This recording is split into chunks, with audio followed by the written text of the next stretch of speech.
नमस्कार सभी को, सज्जनों को। आज हम बात करेंगे मतदान के बारे में। अभी हमारे देश के आम चुनाव होने वाले हैं। आम चुनाव में नई केंद्र सरकार का चुनाव किया जाएगा, हम सब जानते हैं। जो चुनाव आयोग है वो बड़े प्रचार करवाता है बड़े बड़े लोगों से कि मतदान अवश्य करें। जितने भी 18 साल से के ऊपर के मतदाता हैं वो मतदान में अवश्य भाग लें। मैंने भी अभी तक मतदान किए हैं काफ़ी, लेकिन आज मैं आपको अपनी व्यक्तिगत थोड़ा अनुभव एक व्यक्त करना चाह रहा हूँ। जो मैंने सोचा, आज तक जितने भी मतदान में, जितने चुनाव में मैंने अपना मतदान दिया है, मुझे लगा है कहीं न कहीं मैं भी कोई बाहरी चीज़ों से प्रभावित हुआ हूँ। तो मेरा भी जो वोटिंग पैटर्न था या मेरे मतदान करने का तरीका था, मुझे अब लग रहा है कि वो बहुत गलत था। किन्हीं बातों से प्रभावित होके, आवेश में आकर या अज्ञानतावश ही हम लोगों ने आज तक वोट किया है। कम से कम अपने बारे में तो मैं ये कह ही रहा हूँ। अब आप यहाँ पर जितने भी हैं, आप बड़े बड़े सेलिब्रिटी से, क्रिकेट के खिलाड़ियों के द्वारा, जो फिल्म स्टार हैं उनके द्वारा ये कहते हैं कि अपने मतदान का, अपने अधिकार का अवश्य पालन कीजिए। उस दिन सरकार ने आपको छुट्टी दी है, अपने छुट्टी का पालन कीजिए और मतदान अवश्य कीजिए। सारे लोग यही कहते हैं। लेकिन मतदान करें, ठीक है, मतदान अवश्य करें, लेकिन मतदान किसे करें? अब आप देखिए, हमारे साथ जो अलग अलग पार्टी की प्रत्याशी खड़े हैं, कोई भूमाफियाओं के साथ मिला हुआ है, कोई ड्रग तस्करों के साथ मिला हुआ है, जो आपके इलाके के सबसे ज़्यादा गुंडे लोग हैं, बदमाश क्रिमिनल लोग हैं, कोई उनसे जुड़ा हुआ है।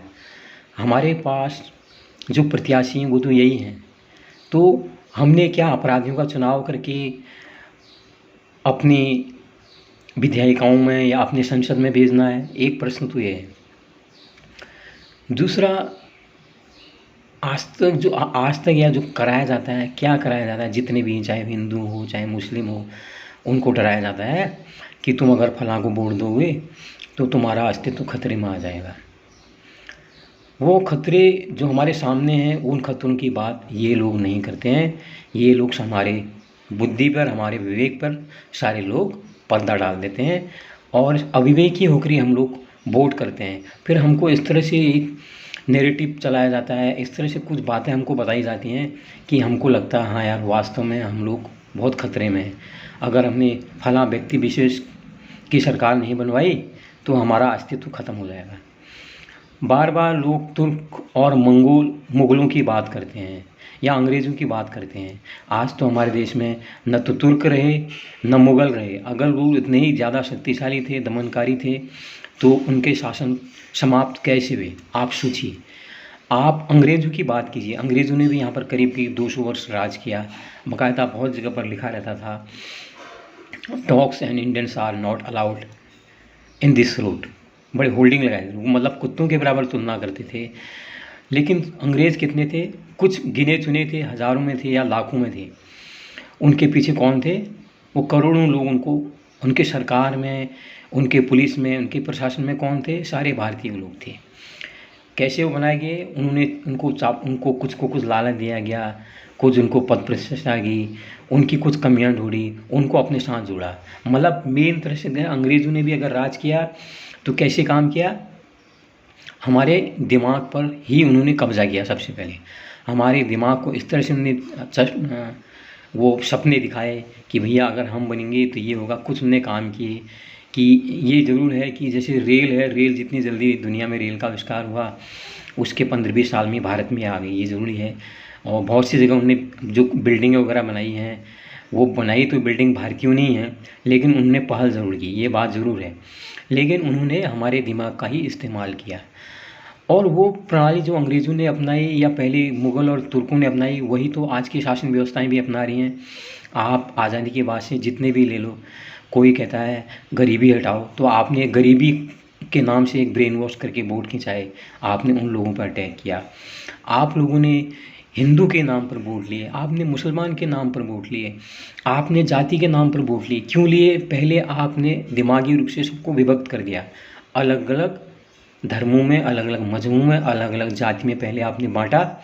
उसके बाद आपको उनका वोट लेना आपके लिए आसान रहा, क्योंकि फिर हमारा जो दिमाग है, क्योंकि हमारे दिमाग में कहीं ना कहीं ये चीज़ें पीढ़ियों से चली आ रही हैं। जो हमारे अंदर की गंदगी है वो इतनी जल्दी तो जा नहीं सकती, तो वो गंदगी कहीं ना कहीं एक बार फिर हमारी चेतना पर हावी हो जाती है। और जब हम वोट डालने जाते हैं तो यही फैक्टर हमारे साथ काम करते हैं। हम उस जो प्रत्याशी है अपने क्षेत्र का, उसके बारे में कुछ नहीं जानते कि उसका रिकॉर्ड क्या है, उसका योगदान क्या है, क्या उसने कोई समाज सेवा में अच्छा काम किया है, उसकी पृष्ठभूमि क्या है, उन लोगों का जुड़ाव किन के साथ है, वो किन लोगों के साथ उठता बैठता है। ये नहीं जानने के बावजूद हम उस प्रत्याशी को वोट करके आ जाते हैं। वो जो प्रत्याशी हमारे, चाहे किसी भी दल के हों, चाहे कोई भी हों, अधिकतर आप देखेंगे क्या उनको समाज की समस्याओं के बारे में कोई जानकारी है, समाज में अपराध क्यों बढ़ रहे हैं, समाज के बीच में असुरक्षा क्यों पैदा है, या जो हमारा समाज है, हमारा जो प्रत्याशी है, मैं तो ये कहूँगा समाज से ज़्यादा, क्या प्रत्याशी को पता है कि सिर्फ सड़क दे देने से मोहल्ले अच्छे हो जाएंगे? क्या प्रत्याशी को ये पता है कि गांव से लोग शहरों की ओर क्यों आ रहे हैं, शहर बड़े होते जा रहे हैं, गांव सिकुड़ते जा रहे हैं, उसका असर हमारे कृषि पैटर्न पर पड़ रहा है। हमारी कृषि वाली भूमि जो होती है वो, उस पर मकान बिल्डिंगें खड़ी हो रही हैं क्योंकि आबादी बढ़ रही है। एक समस्या आबादी भी है, लेकिन आबादी को भी हमारे प्रत्याशी हैं वो धर्म से जोड़ देते हैं।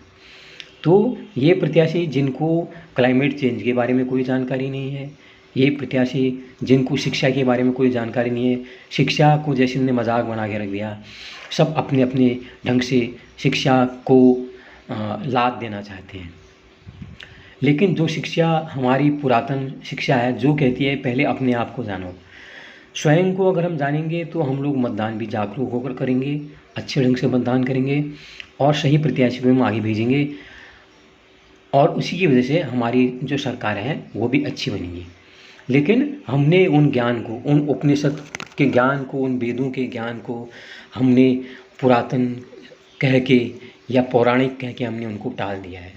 आज दुनिया में जहाँ जहाँ भी लोग उपनिषद वेद पढ़ रहे हैं, वो लोग जाग रहे हैं, वो कह रहे हैं कि कितनी अमूल्य धरोहर भारत के पास है, लेकिन भारत का समाज, भारत के लोग इस उपनिषद और वेद से नावाकिफ हैं, उनको परिचय ही नहीं है। आप ऐसे अपने प्रत्याशी से पूछिए, क्या वो वेदकालीन किसी शासक का नाम बता सकते हैं या किसी बुद्धिजीवी का नाम बता सकते हैं? तो इन लोगों को उनके नाम छोड़िए, इनको तो यही पता नहीं होगा हमारे वेदों के नाम क्या है, हमारे उपनिषद कौन कौन से प्रमुख उपनिषद हैं, हमारे जो वेदकालीन ऋषि थे वो कौन थे, ये शायद ही बता पाएँ। लेकिन इनको इससे मतलब नहीं है। अभी मैं एक जगह कहीं प्रचार में देख रहा था, कहीं महाराष्ट्र में एक निर्दलीय प्रत्याशी कह रही है कि अगर आप मुझे चुनाव में जिताओगे तो मैं आप सबको सस्ते दाम पर बियर उपलब्ध करवा दूंगी, मैं सस्ते दाम पर आपको शराब उपलब्ध करवा दूंगी। आप लगा दीजिए वो जो प्रत्याशी है वो ऐसी मांगे क्यों कर रहा है? उसको पता है कि समाज जो है बहुत गिरा हुआ है, वो चंद पैसों के लिए बिक सकता है, वो शराब के लिए अपना वोट डाल सकता है। तो क्या आपको लगता नहीं है आप अपने कीमती वोट को बर्बाद कर रहे हैं? एक वोट जो देश का निर्माण कर सकता था वो भटकाव की दिशा के लिए वोट कर रहा है। क्या आपको ऐसा नहीं लगता है? तो मतदान अवश्य करें, लेकिन मतदान में बहुत सारे विकल्प हैं। अब तो नोटा का विकल्प भी आ गया है। अगर आपको नहीं लगता है वो प्रत्याशी जो है आपकी अपेक्षाओं पर खरा नहीं उतर रहा, मैं तो ये कहता हूँ कि नोटा का विकल्प ही चुनना ज़्यादा बेहतर है। अगर प्रत्याशी सही नहीं है, एक व्यक्ति को एक प्रमुख बनाने के लिए देश का, उसके लिए वोट करना क्या विवेक का काम है? क्या उस व्यक्ति के पीछे जुड़े हुए सारे लोग जागरूक हैं? लेकिन नहीं, हम लोगों को, हमारे वहाँ से बीफ का एक्सपोर्ट हो रहा है इसके बारे में कोई नहीं बताता है, हमारे वहाँ जंगल अतिशय काटे जा रहे हैं उसके बारे में कोई नहीं बता रहा है, कितनी जगह भूस्खलन हो रहा है और कितनी जो कृषि योग्य भूमि है वो मकान बनाने के लिए इस्तेमाल की जा रही है, उसके बारे में कोई नहीं बताता है। ये सब कौन बताएगा? इसलिए मुझे आज पहली बार लगा है कि मैं शायद आज तक ठगा जाता रहा हूँ। आज भी मैं संशय की स्थिति में हूँ कि वोट आखिर किसे करूँ और क्यों करूँ, क्योंकि मुझे कोई लगता नहीं है जो उस पैमाने पर खरा उतरता है। आप इस बारे में क्या सोचते हैं, अपनी बातों से ज़रूर बताइए। बहुत बहुत धन्यवाद। नमस्कार सुनने के लिए।